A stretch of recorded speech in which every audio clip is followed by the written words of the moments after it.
Good evening, ladies and gentlemen, and welcome to COASTER-net Updates. We've got some news out of Doswell, Virginia, news that you've probably already heard, and that is Volcano. You probably complained about it, too. Yeah. Volcano the Blast Coaster is officially done at King's Dominion. Danny, it took you a few days. You're probably wondering why we're doing this, a week after the You guys are a week late. They announced this last Friday, right? Yeah, so, it took Danny a little bit of time to process this news, I'd say, right? And here's the thing, and we're not going to get bogged down into why Volcano is being removed. Because, number one, we don't really know. People can send us all the messages you want about having reliable sources. Literally. We've heard at least 4 or 5 different people tell us that they've heard something different. Reliable sources. So I don't care what any of you people say. I don't care what you type in the little comments down below this video. We're going to get cynical here for a minute. We don't know. We don't know the real reason that they made the decision to take it out. Okay? That's number one. Number two, it doesn't really matter at the end of the day because the ride's coming out. Okay? That's the end game here. And, I'm not happy about it. I am very displeased. Some of you saw my displeasure on Facebook this week in some other, in a couple different spots.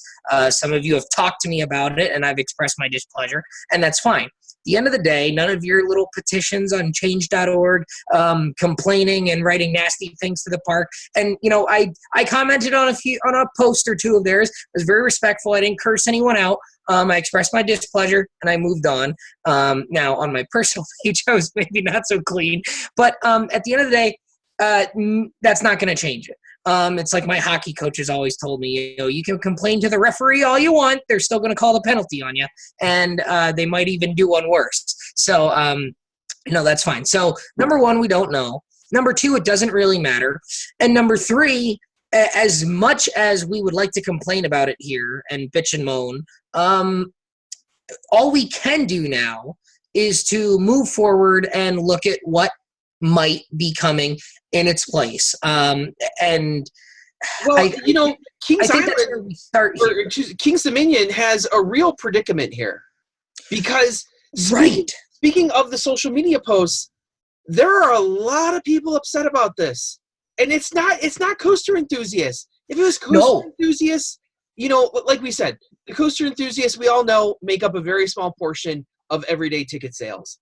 But it's not them. It's the general public. It's the people buying the tickets. That this was a beloved ride at King's Dominion. Dwayne last Friday tweeted or texted me right away and said, this is like the icon of King's Dominion. Yeah, they have I-305, they have Twisted Timbers, they have Dominator, but this has been the ride since 1998 at that park. This has been the staple. This is kind of, to make the comparison, this is kind of like the beast of King's Dominion. It may not be the newest ride. It may not even be the best ride anymore in terms of coaster enthusiasts, but you go to King's Dominion to ride Volcano. And here's the comparison that I made to you earlier this week. I live from my house here in New York. I'm about 6 hours from King's Dominion. It takes me about 2.5 hours to get to my parents' house, and then maybe another 4 down to King's Dominion, 4 or 5. So I'm about 6-7 hours away from King's Dominion. A day trip for me, I can be at Six Flags New England just outside of Springfield in about 3.5, 4 hours. And all of a sudden, if you look at the coaster collections, sans Volcano, all of a sudden, those two collections are starting to look very similar because they both have a B&M floorless coaster. Dominator's better than Batman. I'll give you that. That's fine. But at the end of the day, comparable. They both have a really good Intamin ride, I-305 Superman, and they both have a smaller RMC, Wicked Cyclone Twisted Timbers. A lot of people compare those two and rank them right next to each other. So now King's Dominion always had, but King's Dominion has Volcano. And it was always there's I-305, which, you can ride some other Giga coasters. You can ride some other really good Intamin coasters. You can ride B&M floorless coasters. You can ride a lot of RMCs in the U.S. now. I mean, they're not few and far between anymore. You couldn't go anywhere else to ride Volcano. And that is a black mark now. And like you said, the coaster enthusiast, it's funny, right?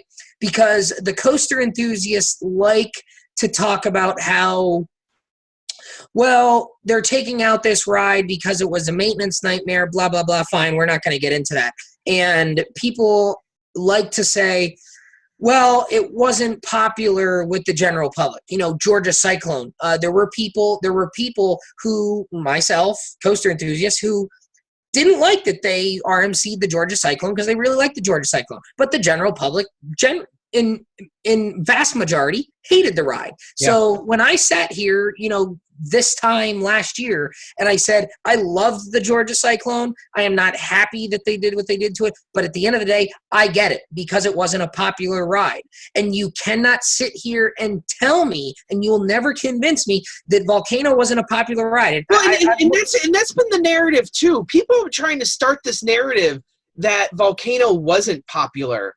And I don't think I've ever seen that. Like, when have you ever been to the park when Volcano didn't have a line on it? Or when people got off and said, oh, that was too rough? Like, yeah, it might have had a rattle here and there. But for the most part, I think the general consensus is that people still liked Volcano. Yeah, and trying to change that narrative now and say, oh, well, people didn't like it. And I don't know if that's true at all. No, I don't think that's true at all. And you can talk about the capacity and all that nonsense. No one cares about any of that. The fact of the matter is, here it helps Fastlane sales, if anything. So and that's another thing, and we're gonna get into that here too before it's all said and done. But if you're going to talk about, you can't come out today and say, well, it wasn't popular with the general public, because if there was ever a ride that was more, people talk about, well, they don't cater to the coaster enthusiasts, so they're taking out this coaster, which is a maintenance nightmare. That might be true in a lot of other cases. Yeah. And a lot of the rides that have been RMC'd over the last, half a decade or so, or closer to a decade now, that's fine. We've taken out a lot of rides that coaster enthusiasts and theme park enthusiasts have loved that are not popular with the general public. Disaster Transport is a good example. There's some coaster enthusiasts that love Disaster Transport for whatever reason. But never had a line on it. Never had a line on it. Was never popular. If there is ever a ride that was more popular with the general public than it was the coaster enthusiast, Volcano the Blast Coaster was that ride. Because you can talk about capacity all you want. I don't care. Backlot Stunt Coaster, not a good capacity. Avalanche, not a good capacity, right? Volcano the Blast Coaster, comparable capacity to rides such as that, I think. Always had an hour line. Now, even on the slowest of Sundays at King's Dominion, which, if you know King's Dominion Sunday, all the folks go to church and nobody goes to the theme park. Sunday, it is a ghost town every Sunday at King's Dominion. And Volcano is still running a 45-minute to an hour line. And I cannot think of another park that, even on their least busy days, has a ride that still has a line. And Twisted Timbers, when I went in Sunday in August, Twisted Timbers at one point was running one train only and was a 2-train wait. And on any other day like that, Volcano would have been running 2 trains and would have had a 45-minute line. And I-305 on the busiest of days doesn't have a line. So, you can't turn around and say that. You can't turn around and say that. And I go back to when you and I had this discussion. I think it was about the time that I went in, like, the second weekend of August. I went to King's Dominion with my brother and we went to Busch Gardens, the day before. We spent a weekend out in Virginia, to Busch Gardens Saturday, King's Dominion Sunday on the way back out. Ghost town, right? Walked on Twisted Timbers many, many times. Walked on I-305 many, many times. Walked on Dominator many, many times. And we had heard, we saw that there were holes drilled in the mountain and whatnot, and maybe they were working on it. But every time someone went, we heard, well, there's no signs of life over at Volcano. And then when I went in mid-August, there were no signs of life at Volcano. And at that point, because when I went a few weeks, that first real nice weekend in April, when it warmed up, it got to like 80 degrees, and we went a couple weeks after Media Day. Volcano was open, and we only rode it once because it had an hour-and-a-half line at one point during the day. Busy Saturday, gorgeous weather in April. People, the few weekends before that had been bitter cold. There was some snow. I remember the park had been closed that one Saturday before, and it had an hour-and-a-half line. We got a night ride on it, which turned out to be my last ride. Front row night ride, which is one of the best rides that you could have anywhere, is a front row night ride on Volcano. Fire coming out and all that, awesome. So it was running for a few weeks, and then it went down. And when we kept hearing that there were no signs of life, when I-305 went down a couple years ago on 4th of July weekend because the cable broke, I think, they immediately came out and said, we're waiting on a part from Europe. It's going to be down for, at least a couple weeks. Stay tuned to the website for updates. We never heard anything like that from Volcano. And the longer that we went without hearing anything, and it seemed that there were no signs of life, there weren't even trains on the track, I think about that time, late summer, early fall, I really started to get a bad feeling. And you and I talked about this a little bit, and people were saying, well, maybe they'll have it ready for Haunt. And then that was very evident that that wasn't going to happen. And it was, well, maybe it's an off-season project. But if it goes down in early April, why would you not try and fix it for your peak summer season, especially when it is your most popular ride? And that's the point I've been making here is, and to transition into your point of why King's Dominion very well may be in trouble, and this may be a greater Cedar Fair thing overall too here, that you and I have been predicting for the last couple of years. When it is not worth the money to fix your most popular attraction, you are in lots of trouble. And I don't care if you say I-305 is better. I don't care if you say Twisted Timbers is better. No one out there believes that.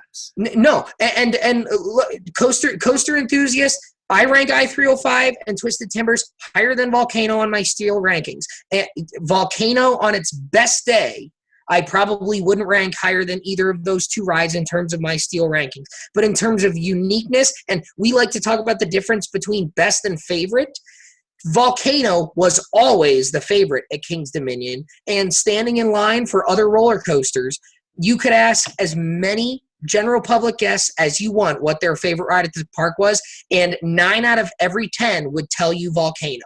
And you will not convince me otherwise. And that's why this is a big deal. You can't minimize the fact that they're choosing to remove a ride that's going to be expensive, very expensive to remove, as opposed to fixing it.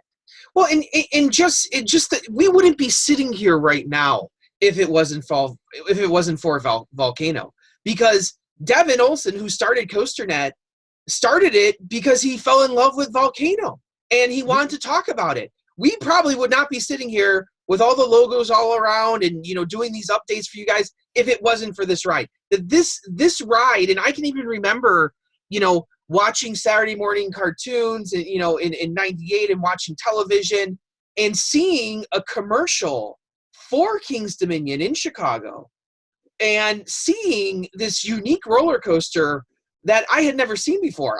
The only invert I've ever seen was a B&M invert at that point. I didn't even know a company called Intamin even existed. Most people didn't know back in 1998 that Intamin existed. And to see it come up out of the volcano, I'm like, no, that's got to be some sort of CGI or some trick of the eye. There's no way that thing is coming up out of the volcano. And by God, that thing did come up out of the volcano. And I'll tell you something else here. I've mentioned this once before. There's a D. I actually own the DVD now. My brother got it for me for Christmas. It's called America's Greatest Roller Coaster Thrills. It was a series, and this version was called The Next Generation. It was made in 1999, and it highlighted the best coasters from the turn of the century. Hulk. Dueling Dragons had Gwazi in there, Great Bear, Apollo's Chariot was in there, Raging Bull was in there, all the rides that were like, a big deal in 1998, 1999. And Volcano is featured in that, and featured very prominently as one of the groundbreaking rides. And it's Paul Rubin, who's like the guy from Park World magazine, who seems to make his way into all those documentaries. Even today, he's still in all of them. And I remember when they asked it, when he talks about Volcano, you see the smile on his face, and he talks about just how unique it is, and how it surprised him the first time that we actually got shot out of the top of a volcano. Like, we erupted from the top.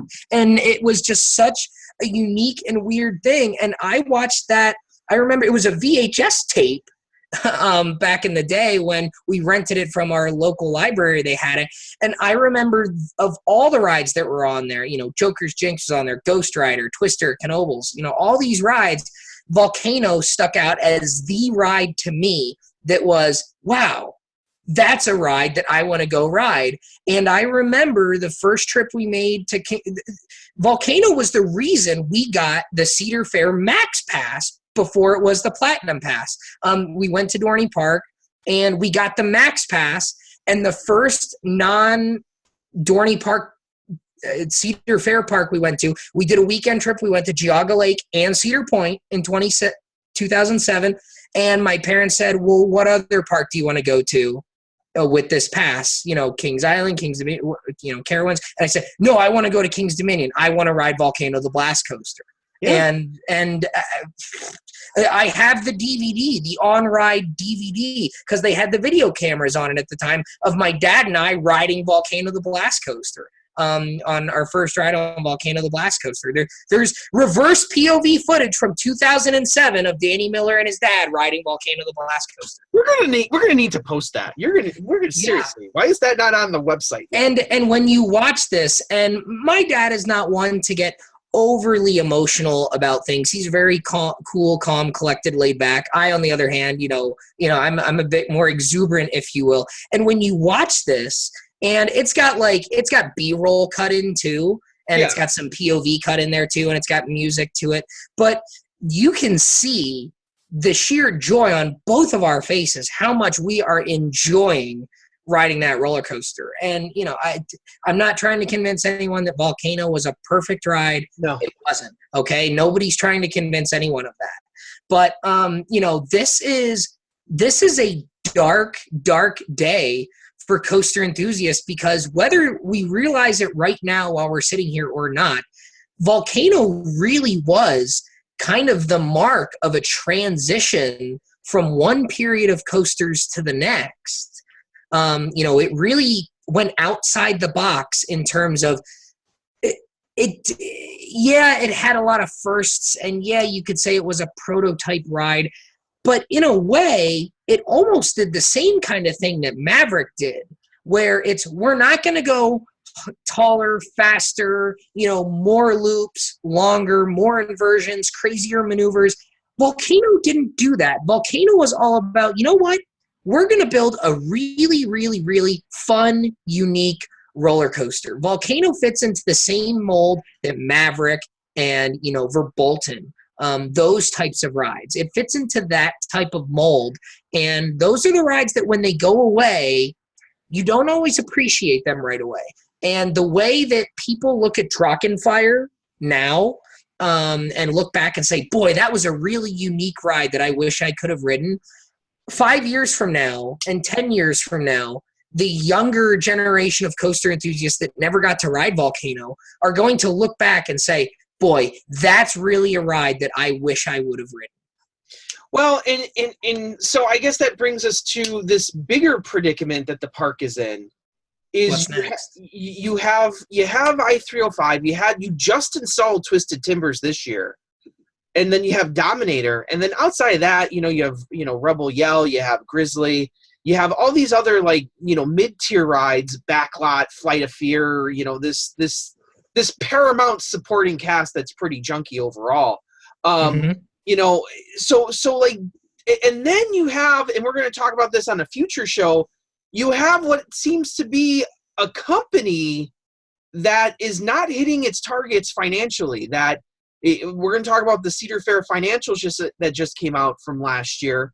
1% overall attendance is not a good raise when you install so much new stuff. Overall, it seems like their projections are they're cutting back on major expenditures. So I guess when this was first announced, me and you started coming up with ideas about what you could replace Volcano with. But I think option number one is there's a very real possibility that it's not going to be replaced at all. And certainly not in the near term, Yeah. It doesn't seem. Let me ask you this, and I think I asked this to you. I don't know if I texted it to you or whatever the next day or whatever. Is there anything, and only one thing, there's only one thing that comes to my mind, and I don't think they'll do it. Is there anything King's Dominion could replace Volcano with that makes this decision okay? And I think there's only one thing that they could do, and I don't think they're going to do it. Well, I think first you have to decide, are they just going to ignore that Volcano was there, tear it down, get rid of it, tear off, the Band-Aid off the arm kind of, and if they were to build something completely different. I think that's option one. I think option two then would be to build something that would honor Volcano. And I think this is what you were getting at, something that would honor Volcano in a way that people would still feel like they had a piece of Volcano, but in a new, modern, updated way. So why don't you talk about that? Yeah, so and I don't for a minute think that this is what's going to happen, especially given the Cedar Fair results that we just got. And it seems as if they're not going to be doing large capital expenditures in the near future here. So we know it's well documented that Will Cook had a strong influence on the design of Thunderbird before he passed away. And it's also fairly well known that the original design was for it to be a launched inverted coaster, not a wing coaster, because he wanted to simulate the speeder bike run through the Forest of Endor from Return of the Jedi. And when the wing coaster became more popular, it was felt by Holiday World that would better replicate what Will was going for, and that's why they ended up with the wing coaster for Thunderbird. But when it had first been in the design work shortly after the voyage opened, it was initially planned to be a launched inverted coaster. So my thought is, if people seem to think that Cedar Fair is out to get anything not built by B&M and whatnot, and I don't know that that's the case. I think people are just shooting off coaster enthusiast nonsense there as always. But if we know B&M can do launches. We know that the reliability of B&M's is very high. Thunderbird's reliability is very high through the first couple seasons here. There have not been, knock on wood, not big issues with Thunderbird in terms of operations. So what if you could get B&M to do a launched inverted coaster and do something very similar to Volcano the Blast Coaster? And maybe the answer is you could do something like that, and you could even maybe improve upon what Volcano was, because Volcano was a prototype ride. It was very expensive because of the technology and the technology being so new, which is part of the reason that it was such a short ride. Who's to say that you can't replicate Volcano and maybe add on to it or change it, have it go in through the mountain more, add more theming? Do I think that that's something Cedar Fair wants to do? Absolutely not. They have done some okay theming and some very light theming, which fits in with certain rides, but doesn't make you feel like you're in a different environment. Mystic Timbers with the shed is really the deepest they've gone. You've seen Banshee with the graves and whatnot, some fog, some light theming. And I don't even call that theming most of the time. I call that more of like decoration. Like that doesn't seem like theming. That's decoration. Yeah, Twisted Timbers with the apple orchard and the truck and the tractors and whatnot. It's very light. And Steel Vengeance with the theming, the storyline more so, if you will. Hang Time with the sand and the surfboards. It's decoration, It's really decoration. Yeah. It's not, and they do a nice job with it. It looks nice. The lighting package on some of those rides looks real nice. I'm not disputing any of that. But in terms of highly themed experiences, there's been no indication that Cedar Fair is interested in doing that type of thing. And I don't think you can reuse the mountain as is either. It's old. I don't think you can cut it up any more than you already have. I think if you were going to do something like that, and I'll throw this out there, and we know that the King's Dominion folks have had a nice little wink, wink, nod, nod with us here. With the last year or two, they followed us when we were doing the Twisted Timbers coverage, which was great. King's Dominion has been great in terms of a little relationship with the show here. So if anyone from King's Dominion is watching and listening, if they haven't turned it off already, here's what I would say. I think based on how many people are upset with this decision, and we went really 8 years between coasters, Intimidator 305 and Twisted Timbers, and we also lost Shockwave. Not a huge loss. Nobody's really complaining about Shockwave, and we've lost a lot of things, over the years. But in general, we went quite a long time between roller coasters. 8 years, really, between King's Dominion roller coasters.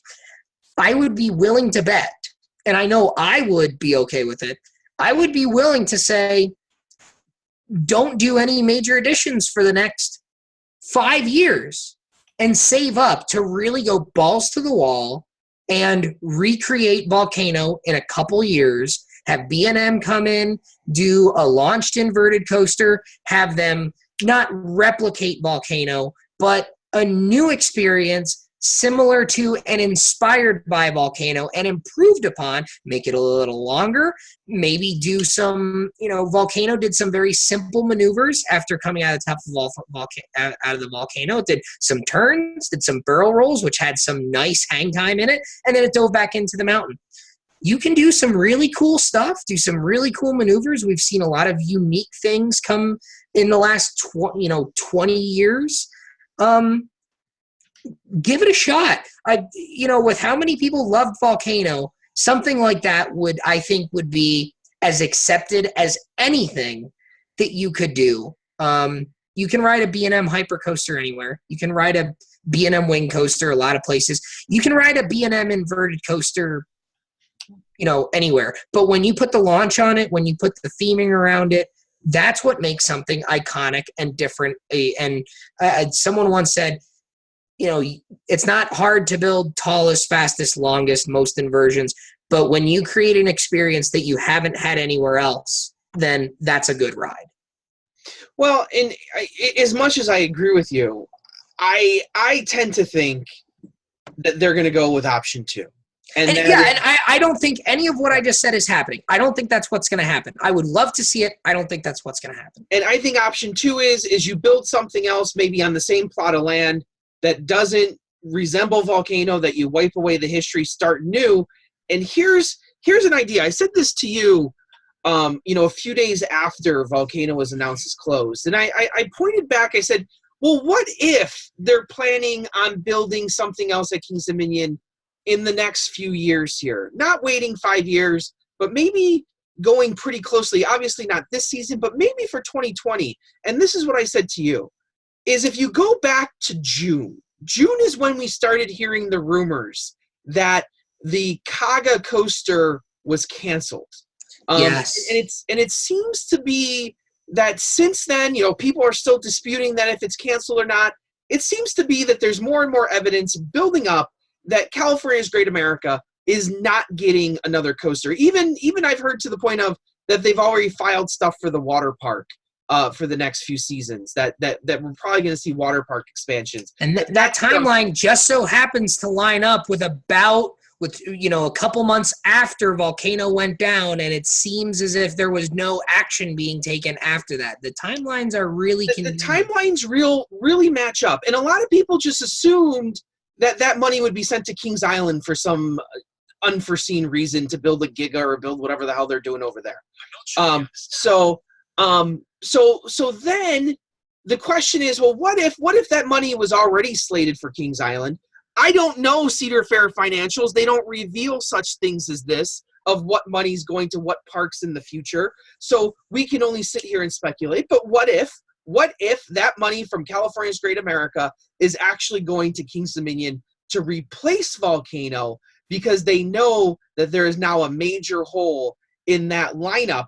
Versus California's Great America, they just put Railblazer in there. They already know what they have there. Maybe the ticket sales weren't up to what they thought they were going to be. A Hyper's probably not going to fix that out there. So why don't we take that money and go put it somewhere where it's going to at least ease over a little bit what's occurred here. That's the only hope that I have, is that somehow Cedar Fair is going to redistribute the money. And it seems from the recent financials, is before it was always money stays in park, money stays in park. The recent financials don't seem to suggest that anymore.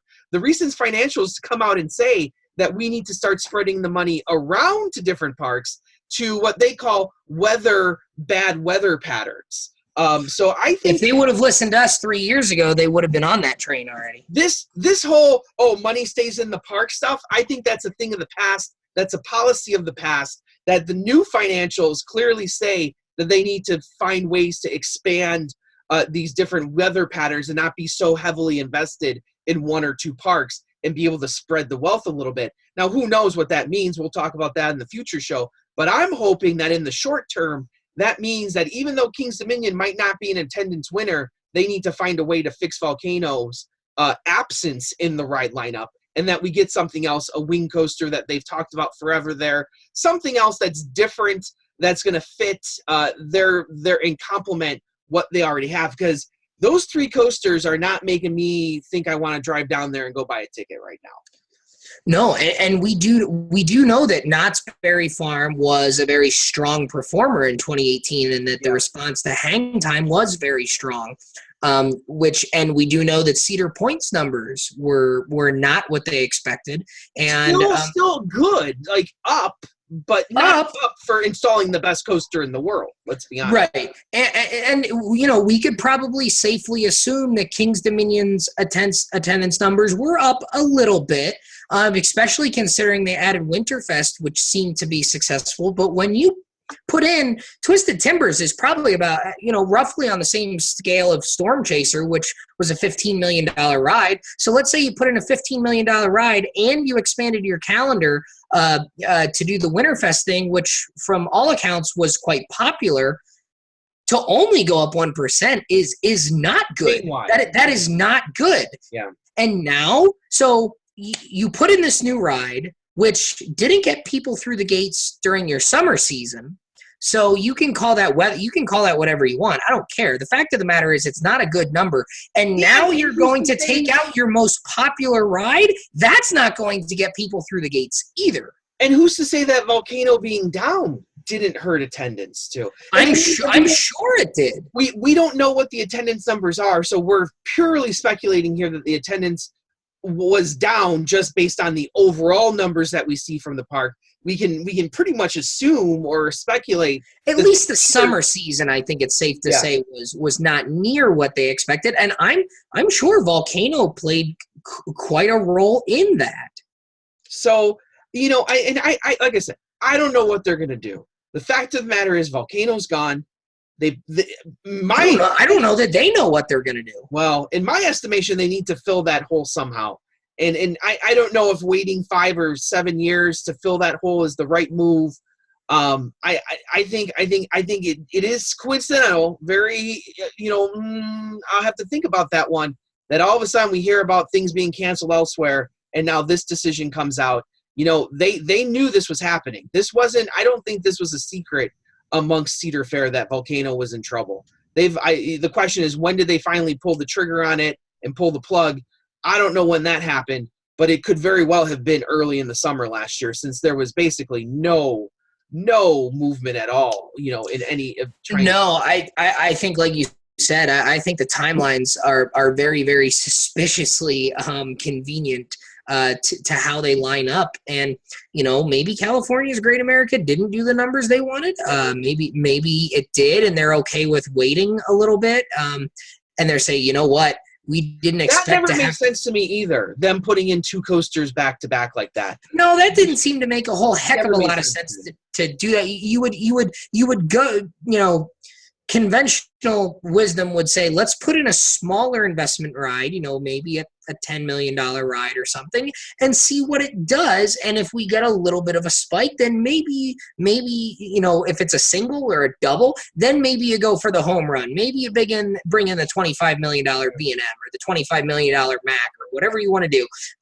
But maybe you wait and see a year or two. So, and maybe it was early in the summer when we started hearing the rumblings of the Great America cancellation. Maybe that's when Cedar Fair corporate hit the oh shit button on Volcano and said, you know what, this isn't worth fixing for whatever reason. And again, you have a lot to answer for when it's not worth fixing the most popular ride in your park. But if that's the decision they made at that point in time, it would make a lot of sense. And at least we can take some solace in the fact that they are acknowledging that, yeah, this is not going to be a popular move. We need to do something sooner rather than later to try and heal this wound, because this is something that is going to make people very, very angry. So if that's what's going on here, at least they understand that what they're doing is making people angry and upset. Yeah. So I guess at this point, it's sad to see Volcano go. We talked about how both of us really enjoyed it. We know other people here on the site loved it. Devin, especially Brian Bass, as much as we dislike him, he liked it as well. A big part of a lot of coaster enthusiasts who live on the East Coast, like myself, for a lot of people, that was, myself included, that was one of the rides growing up that you always saw on the TV shows and the videos, and that was Volcano was one of those rides that you just had to go ride, and you saw pictures of it on the internet. And that was the ride that everyone tried to recreate in Roller Coaster Tycoon, and you could never do it because they never had the right track pieces. The Impulse Coaster never had it. It was one of those rides you needed like the special trainers to recreate it and everything. That it was one of those fun rides that everyone wanted to go ride growing up, and it's really, really a shame to see it go. Well, and like we've hinted at, the next show is going to be all about those Cedar Fair financials that came out, because I think there's a whole lot of interesting stuff in there that kind of changes the game here moving forward. So that will be coming out later on this week, so be sure to check that out. But as always, I am Andy Robarchek from Chicago, Illinois. And I'm Danny Miller from Binghamton, New York. Right on, Ride Warriors. Thanks, guys.